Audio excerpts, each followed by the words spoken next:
channel. Di video kali ini beda dengan konten yang kemarin. Kalau kemarin kita itu konsepnya sinematik, kalau hari ini konsepnya itu adalah tentang media pembelajaran.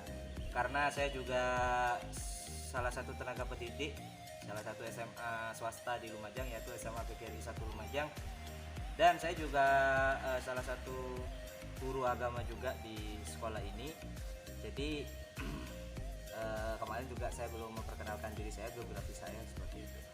Oke, tanpa basa-basi lagi ya, kita langsung aja nanti ke video pembelajarannya. Tentang materi pembelajarannya yaitu tentang mujahadah an-nafas ya.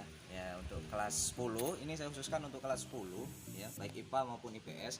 Jadi materi untuk KD pertama kita adalah mujahadah an-nafas. Apa itu mujahadah an-nafas? Jadi mujahadah an-nafas di situ ada dua bahasa dari kata mujahadah dan an-nafas. Ini artinya beda-beda.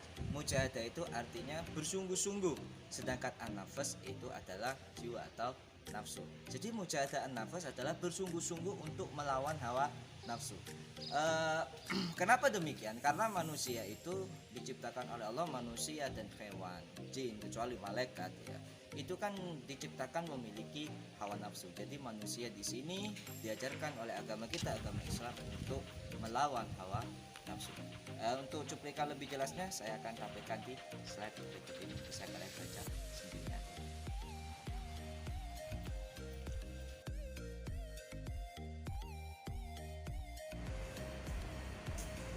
Nah, gimana? Sudah paham ya tentang mujahadah an-nafas ya? Jadi manusia itu memiliki hawa nafsu. Jadi hawa nafsu itu banyak, bukan hawa nafsu yang kalian pikirkan, terutama kaum laki-laki ya, hawa nafsunya ya, yaitu hawa nafsu makan, minum atau yang lain sebagainya gitu. Hawa nafsu di sini condong kepada hal yang mudarat, hal yang di situ kurang baik dan juga merugikan banyak orang. Salah satunya adalah amarah. Manusia, terutama manusia, hewan pun punya sifat marah. Di sini Allah menciptakan seseorang atau hewan itu juga bisa marah. Kalau hewan yang saya tahu itu bisa marah ketika dia itu merasa terancam, sedangkan manusia bisa marah ya ketika dalam kondisi apapun. Ada yang mungkin tidak puas dengan sesuatu apa yang dia inginkan tapi dia tidak tercapai, di situ ada timbul rasa amarah. Sedangkan sifat marah itu adalah sifat dari setan. Nah, inilah kenapa agama Islam mengajarkan kepada kita untuk menahan yang namanya itu amarah.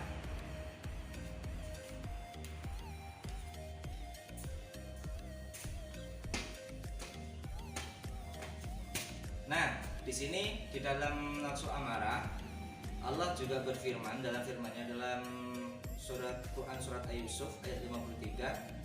Dan di situ artinya, dan aku tidak membebaskan diriku dari kesalahan, karena sesungguhnya nafsu itu selalu menyuruh kepada kejahatan. Nah, di sini yang namanya nafsu amarah itu pasti condongnya kepada kejahatan. Seperti yang kita tahu sendiri, di suku-suku Madura atau suku yang lain sekalipun, ketika dia sudah marah maka dia akan melakukan satu tindak kejahatan. Contohnya kalau di suku Madura itu ketika dia tidak bisa mengontrol dirinya, mengontrol hawa nafsunya, ketika terjadi sesuatu masalah, maka di situ ada satu hukum tradisi yang akan dia lakukan, yaitu caruk, yang mana di situ maka akan menimbulkan satu kejahatan. Atau mungkin ada ketidakpuasan ketika dalam suatu jabatan, wah saya kok bisa turun jabatan seperti itu, sehingga di situ ada rasa marah, atasannya yang harusnya dia hormati malah di situ akan dibunuh atau dirampok dan lain sebagainya. Makanya kita mempelajari ini supaya kita bisa mengendalikan hawa nafsu kita.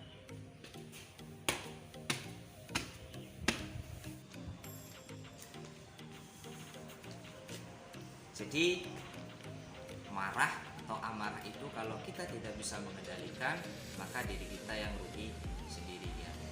Begini, kenapa demikian? Karena kadang orang kalau sudah tidak bisa mengontrol, tidak bisa yang namanya itu bersungguh-sungguh untuk mengendalikan hawa nafsu itu, hawa nafsu amarah di sini, maka nanti kita itu akan merugikan banyak orang. Contohnya gini, kalau semuanya siswa saja ya, siswa A dengan siswa B begitu kan, ini ada suatu perselisihan begitu kan, yang satu dituduh meleceh A, yang satu dituduh mencuri uang padahal dia tidak mencuri uang begitu kan, atau yang satu itu difitnah dan lain sebagainya. Nah, kalau kita tidak bisa mengendalikan amarah dari salah satu ini, di situ akan timbul yang namanya itu kekerasan, dan yang namanya kekerasan itu sudah masuk ke dalam tindak kriminal seperti itu ya. Sedangkan Rasulullah sendiri mengajarkan kepada kita itu kalau kita lihat sifat dari Rasulullah itu tidak pernah ada yang namanya marah begitu. Rasulullah itu sangat sabar ketika Rasulullah dihina sampai Rasulullah itu dilempar pakai batu, ada Rasulullah itu dilempar juga dengan kotoran onta.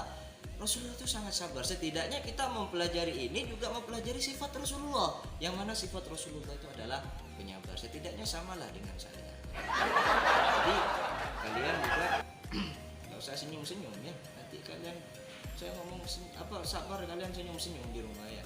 Jadi di sini saya mengajar kepada kalian, ayolah kita itu dari firman Allah tadi itu kita ambil kesimpulan bahwasanya suatu tindak kejahatan itu yaitu ditimbulkan dari amarah gitu. Orang Islam, kita sebagai orang Islam wajib hukumnya untuk bisa mengendalikan hawa nafsu. Hawa nafsunya adalah Oke, untuk materi sekarang sampai di amarah subuh ya. Jadi untuk selanjutnya saya akan memberikan tugas kepada kalian. Nanti tugasnya saya cantumkan di Google Classroom. Jadi di sini contoh kepada penguatan materi saja seperti itu. Saya harap kalian mengambil hikmah dari apa yang sudah saya terangkan tadi. Tujuan dalam pembelajaran ini adalah kalian supaya bisa mengendalikan hawa nafsu terutama di amarah, supaya kalian tidak gampang marah-marah kepada orang tua, teman dan yang lain sebagainya. Saya juga ingatkan kepada kalian jangan lupa untuk subscribe juga di channel ini biar kalian tidak ketinggalan nanti tentang materi-materi, atau nanti kalian butuh hiburan juga kita juga memunculkan juga konten tentang hiburan, yaitu tentang sinematik, tempat wisata, traveling seperti itu. Silakan kalian subscribe saja dan nyalakan tombol notifikasinya, tombol loncengnya gitu. Ingat ya teman-teman sekalian dan teman-teman semua yang mungkin nonton subscriber saya, karena subscribe itu gratis. 100 subscriber seperti janji saya, maka giveaway pulsa 50.000 akan saya berikan kepada kalian. Oke, terima kasih. Assalamualaikum warahmatullahi wabarakatuh.